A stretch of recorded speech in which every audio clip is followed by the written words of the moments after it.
अस्सलाम वालेकुम वरहमतुल्लाहि वबरकातुहू। मैं हूं सैयद अब्दुल वहाब शिराज़ी।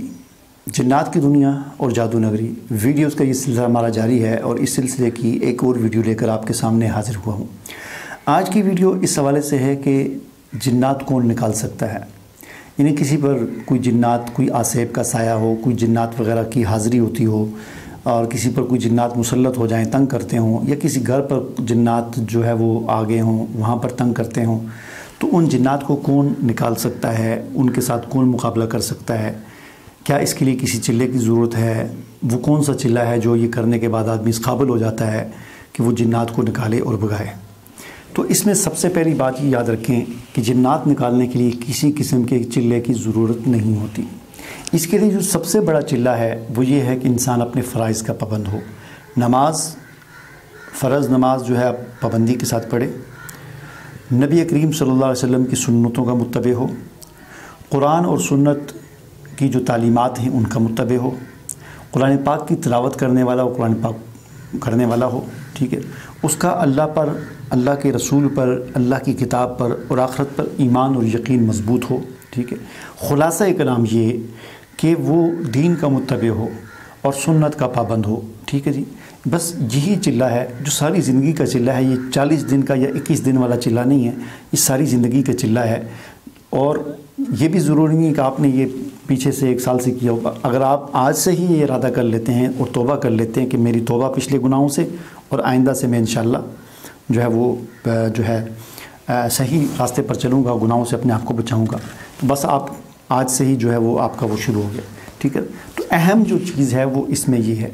अब आम तौर पर मार्केट में जो आपको लोग नज़र आएंगे, ना तो वो जो आमिलीन बैठे होते हैं इस किस्म के, ना तो उनके जो है वो हुलिया जो है वो सुन्नत वाला होता है, ना उनकी जो है वो नमाज की पाबंदी करते हैं, साथ सिगरेट के सूटे भी लगा रहे होंगे, चरस भी पी रहे होंगे, गंदे होंगे, नमाज का कोई पता नहीं होगा, नापाक होंगे।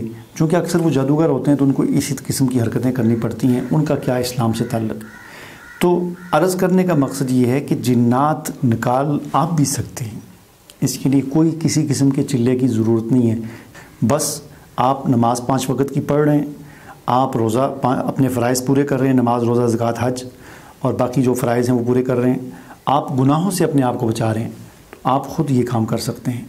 हाँ, इसमें सिर्फ ये है क्योंकि जैसा कि मैंने अर्ज़ किया कि इन चीज़ों का एहतमाम इसलिए ज़रूरी है कि जिन्नात एक मखलूक है, वो भी एक मखलूक है, उसके पास भी अल्लाह ने एक ताकत दी है, लेकिन इंसान से वो कमज़ोर है। बहरहाल इंसान से ज़्यादा ताकतवर नहीं है। इंसान को अल्लाह ने ज़्यादा पावर और ताकत दी है।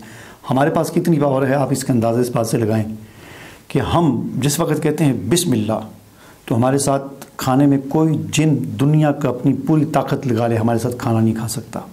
हम जब कहते हैं बिस्मिल्लाह कहकर हम अपने दरवाज़े बंद करते हैं तो जिन्नात दुनिया मर्ज़ी की ताकत लगा लें, वो उस दरवाज़े से घर में दाखिल नहीं हो सकते। हाँ, पहले से अंदर हों तो वो एक अलग बात है, लेकिन बिस्मिल्लाह कहकर हमने दरवाज़ा बंद किया तो कोई जिन अंदर दाखिल नहीं हो सकता। ये है इंसान की पावर और ताकत जो जिन्नात के पास नहीं है, ठीक है जी। तो बहरहाल अर्ज़ करने का मकसद ये है कि जिन्नात को हर बंदा निकाल सकता है, हर मुसलमान निकाल सकता है। इसके लिए बस थोड़ी सी हिम्मत करने की ज़रूरत है। अब दूसरा मसला आ जाता है कैसे जी, उसका तरीका क्या है। तो उसका तरीका ये है कि जी जो मरीज़ है उस मरीज़ को आप बिठाएं, जो मुआलिज है वो भी वज़ू कर ले, जो मरीज़ है वो भी वज़ू कर ले, दोनों बावज़ू हो जाएं और पाक साफ़ जगह पर उनको बिठा दें। अगर ख़ातून है तो उसके साथ फिर कोई महरम मर्द जो है वो होना ज़रूरी है, ठीक है। नंबर 2, आप उसके कान में अज़ान दें।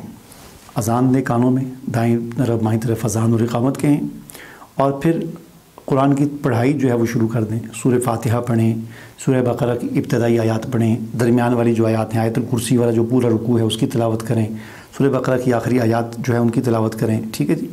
इसी तरह सूरह यूनुस है उसकी आयात की तिलावत, सूरह आराफ की आयत नंबर 117 से 122 इसकी तिलावत करें। इसी तरह सूरह ताहा की आयत 65 से 73 इसकी तिलावत करें, और फिर मुअव्वज़तैन जो है आखिरी जो सूरतें हैं इनकी तिलावत करें। मंजिल अगर आपके पास हो तो उसकी तिलावत करें, और फिर अज़ान वगैरह दें। तो इस तरीके से आप उस पर पढ़ाई करें, उस मरीज़ पर। इस पढ़ाई के नतीजे में ये होगा कि या तो मरीज़ की तबीयत ख़राब होगी, उसको उल्टियाँ लग जाएंगी, क़े आएगी उसको, ہاں جی اس کی طبیعت خراب ہوگی، اور پھر آخر کار ایسا بھی ہو سکتا ہے کہ جنات کی جو ہے وہ حاضری ہو جاتی ہے۔ جنات یا جلدی حاضر ہو جاتے ہیں یا تھوڑی سی دیر سے حاضر ہوتے ہیں، بعض اوقات اتنے وہ ہوتے ہیں کہ ایک دن پورا گزر جاتا ہے نہیں حاضر ہوتے، دوسرے دن تیسرے دن جا کر حاضر ہوتے ہیں، اور بعض اوقات فوراً حاضری ہو جاتی ہے۔ بہرحال اگر جنات کی وہ حاضری ہو جائے تو پھر ان کا انٹرویو کریں، ان سے پوچھیں کہ بھئی آپ مسلمانوں کافر ہو، اور پھر آپ کیوں تنگ کرتے ہو، کیا وجہ ہے، پھر آپ کو مسلط اگر وہ کہیں ہمیں کسی نے جادو کے ذریعے مسلط کیا تو پھر ان سے پوچھو کہ جادو کے تعویذات کہاں رکھے ہوئے ہیں۔ یہاں پر اس بات کا خیال رکھنا ضروری ہے کہ جنات کی ہر بات پر یقین نہیں کرنا چاہیے، چونکہ جنات شیاطین ہیں، اور شیطان کا کام لڑانا جو ہے یہ شیطان جو ہے لڑائی سے بہت خوش ہوتا ہے، یعنی تفرقہ بازی جو ہوتی ہے کہ جہاں سے مسلمانوں کا اور آپس میں اتحاد اور اتفاق یہ ٹوٹے، تفرقہ پیدا ہو، جدائی پیدا ہو، لڑائی جھگڑا پیدا ہو، اس سے شیطان بڑا خوش ہوتا ہے۔ لہٰذا ایسے موقع پر جب جنات شیطان کی حاضری ہوتی ہے تو وہ ان کو بجائے اس کے کہ وہ بھاگے، وہ بھاگتے بھاگتے لڑائی کروانے کی کوشش کرتا ہے۔ لہذا وہ خود ہی کہے گا جی اس پر جو میں مسلط ہوں تو مجھے اس کی پھوپھی نے جو ہے تویز کروا کر مسلط کیا ہوا ہے، اس کے چاچے نے تویز کروا کر اس پر مسلط کیا ہوا ہے۔ تو ایسی کبھی بھی اس کی باتوں پر یقین نہ کریں، کیونکہ یہ شیطان ہے اور یہ آپ کو لڑانا چاہتا ہے۔ لہذا ان باتوں پر کبھی بھی اس کی یقین نہ کریں۔ ہاں اس سے یہ پوچھیں کہ بھئی آپ کو جو مسلط کیا ہے تو اس کی تعویذ کہاں ہے، وہ اگر بتا دے تو وہاں جا کر تلاش کریں گے، مل جائیں تو بڑی اچھی بات ہے۔ اور کبھی کبھی ایسا ہوتا ہے کہ شیطان جنات کسی کے جادو کے ذریعے نہیں ہوتے بلکہ ویسے ہی مسلط ہو جاتے ہیں، کوئی عاشق ہو جاتے ہیں، کوئی کسی کے کوئی نقصان ہم سے پہنچ جاتا ہے، ہمیں پتہ نہیں چلتا، اس وجہ سے وہ انتقام کے لیے۔ بہرحال اس کے لیے پھر یہی ہے کہ ہم یہ تلاوت کرتے رہیں، جتنی زیادہ ہم تلاوت کریں گے اس سے ان کو تکلیف ہوتی ہے اور پھر یہ بھاگنے پر مجبور ہو جاتے ہیں۔ کچھ تلاوت ہم خود کریں، اور یہ بھی ہو سکتا ہے کہ ہم یہی تلاوت آج کل ہمیں مختلف قاریوں کی آواز میں اچھے تلفظ کے ساتھ مل جاتی ہے، ہم ڈیک میں اونچی آواز سے ہم کمرے میں لگا دیں، فل آواز میں بڑے اسپیکر لے لیں اور اس میں لگا دیں اور مریض کو اس میں چھوڑ دیں۔ ہاں اس میں اس بات کا خیال رکھیں کہ مریض جو ہے وہ ظاہر ہے جب اس پر یہ جنات آئیں گے تو اس کو تنگ کریں گے تو وہ ممکن ہے وہ دیواروں کے ساتھ ٹکریں مارے، تو اس کے لیے اگر ہم کوئی اس قسم کا انتظام کر لیں کہ وہ کہیں پر بھی ٹکر مار، نیچے بھی گدے وغیرہ دیواروں کے ساتھ بھی کھڑے کر دیں تاکہ اس کو کسی قسم کا نقصان نہ ہو، اور اس کو اس وقت تک تلاوت سناتے رہیں، پڑھائی کرتے رہیں، چاہے خود سنائیں چاہے ریکارڈنگ لگا دیں، اس وقت تک کرتے ہیں، چاہے وہ چیخے مارے، چلائے، کہے میں مر رہا ہوں، الٹیاں کرے، جو بھی کرے، لیکن آپ سناتے رہیں اس وقت تک جب تک کہ وہ جان چھوڑ کر چلا نہ جائے۔